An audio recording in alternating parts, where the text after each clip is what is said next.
ഒന്ന് ദിനവൃത്താന്തം അധ്യായം 19. അമ്മോന്യരെയും സിറിയക്കാരെയും തോൽപ്പിക്കുന്നു. അമ്മോന്യ രാജാവായ നാഹാഷ് മരിച്ചു. അവൻ്റെ മകൻ പകരം രാജാവായി. അപ്പോൾ ദാവീദ് പറഞ്ഞു, നാഹാഷിൻ്റെ പുത്രൻ ഹാനൂനോട് ഞാൻ ദയാപൂർവം വർത്തിക്കും. എന്തെന്നാൽ അവൻ്റെ പിതാവ് എന്നോടും കാരുണ്യപൂർവം വർത്തിച്ചു. പിതാവിൻ്റെ നിര്യാണത്തിൽ ഹാനൂനെ ആശ്വസിപ്പിക്കാൻ ദാവീദ് ദൂതന്മാരെ അയച്ചു. ദൂതന്മാർ അമ്മോന്യരുടെ നാട്ടിൽ ഹാനൂൻ്റെ അടുത്ത് അവനെ ആശ്വസിപ്പിക്കാനെത്തി. അപ്പോൾ അമ്മോന്യ പ്രമാണികൾ ഹാനൂനോട് ചോദിച്ചു, ദാവീദ് അങ്ങയുടെ അടുത്ത ആശ്വാസകരെ അയച്ചത് അങ്ങയുടെ പിതാവിനെ ബഹുമാനിക്കാനാണെന്ന് വിചാരിക്കുന്നുവോ? ദേശം ഒറ്റുനോക്കി അതിനെ കീഴടക്കാനല്ലേ അവർ വന്നിരിക്കുന്നത്? അതുകൊണ്ട് ഹാനൂൻ ദാവീദിൻ്റെ ദൂതന്മാരെ താടിയും ശിരസ്സും മുണ്ഡനം ചെയ്ത് അര മുതൽ പാദം വരെ അങ്കി മുറിച്ചു കളഞ്ഞ വിട്ടയച്ചു. അവർക്ക് സംഭവിച്ചത് ദാവീദ് അറിഞ്ഞു. അവൻ അവരെ സ്വീകരിക്കാൻ ആളയച്ചു. അവർ ലജ്ജാഭരിതരായിരുന്നു. താടി വളരുന്നതുവരെ ജെറിക്കോയിൽ താമസിച്ച് തിരികെ വരാൻ രാജാവ് അവരോട് കൽപ്പിച്ചു. തങ്ങൾ ദാവീദിൻ്റെ ശത്രുത സമ്പാദിച്ചെന്ന് അമ്മോന്യർക്ക് മനസ്സിലായി. അവർ 1000 താലന്ത് വെള്ളിക്ക് രഥങ്ങളെയും കുതിരപ്പട്ടാളത്തെയും മെസൊപ്പൊട്ടാമിയ, ആരാമാക്ക, സോബ എന്നിവിടങ്ങളിൽ നിന്ന് കൂലിക്കെടുത്തു.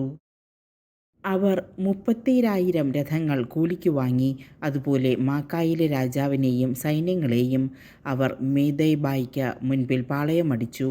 പട്ടണങ്ങളിൽ നിന്ന് സൈന്യത്തിലെടുത്ത അമ്മോന്യരും യുദ്ധത്തിന് പുറപ്പെട്ടു. ഇത് കേട്ട് ദാവീദ് യോവാബിനെയും ധീരയോദ്ധാക്കളുടെ മുഴുവൻ സൈന്യത്തെയും അങ്ങോട്ടയച്ചു. അമ്മോന്യർ നഗരകവാടത്തിൽ അണിനിരന്നു. അവരെ സഹായിക്കാൻ വന്ന രാജാക്കന്മാർ തുറന്ന സ്ഥലത്ത് നിലയുറപ്പിച്ചു. മുൻപിലും പിൻപിലും ശത്രുസൈന്യം അണിനിരക്കുന്നത് കണ്ട യോവാബ് ഇസ്രായേലിലെ ധീരന്മാരെ തിരഞ്ഞെടുത്ത സിറിയയ്ക്കെതിരെ ചെന്നു. ശേഷിച്ച സൈനികരെ അവൻ തൻ്റെ സഹോദരനായ അബിഷായിയെ ഏൽപ്പിച്ചു. അവൻ അമ്മോന്യരെ നേരിട്ടു. യോവാബ് പറഞ്ഞു, സിറിയക്കാർ എന്നേക്കാൾ ശക്തരാണെങ്കിൽ നീ എന്നെ സഹായിക്കണം. അമ്മോന്യർ നിന്നേക്കാൾ ശക്തരായി കണ്ടാൽ ഞാൻ നിന്നെ സഹായിക്കാം. ധൈര്യമായിരിക്കുക. നമ്മുടെ ജനത്തിനും നമ്മുടെ ദൈവത്തിൻ്റെ പട്ടണത്തിനും വേണ്ടി നമുക്ക് സുധീരം പോരാടാം. കർത്താവ് നന്മയെന്ന് തോന്നുന്നത് പ്രവർത്തിക്കട്ടെ. യോവാബും അനുയായികളും സിറിയക്കാരുടെ നേരെ പുറപ്പെട്ട് അവരെ തോൽപ്പിച്ചോടിച്ചു. സിറിയക്കാർ പലായനം ചെയ്തെന്ന് കണ്ട് അമ്മോന്യർ യോവാബിൻ്റെ സഹോദരനായ അബിഷായിയുടെ മുൻപിൽ നിന്ന് ഓടി പട്ടണത്തിൽ പ്രവേശിച്ചു. യോവാബ് ജെറുസലേമിലേക്ക് മടങ്ങി. തങ്ങൾ ഇസ്രായേലിയരുടെ മുൻപിൽ പരാജിതരായെന്ന് കണ്ട് സിറിയക്കാർ ദൂതന്മാരെ അയച്ച് യൂഫ്രട്ടീസിന് മറുകരെ ഉണ്ടായിരുന്ന സിറിയക്കാരെ വരുത്തി. ഹദദേസറിൻ്റെ സേനാനായകൻ ഷോഫാക്കാണ് അവരെ നയിച്ചത്. ദാവീദ് ഇതറിഞ്ഞ് ഇസ്രായേലിനെ മുഴുവൻ ഒരുമിച്ച് കൂട്ടി ജോർദാൻ കടന്ന് സൈന്യത്തെ അണിനിരത്തി അവർക്കെതിരെ പൊരുതി.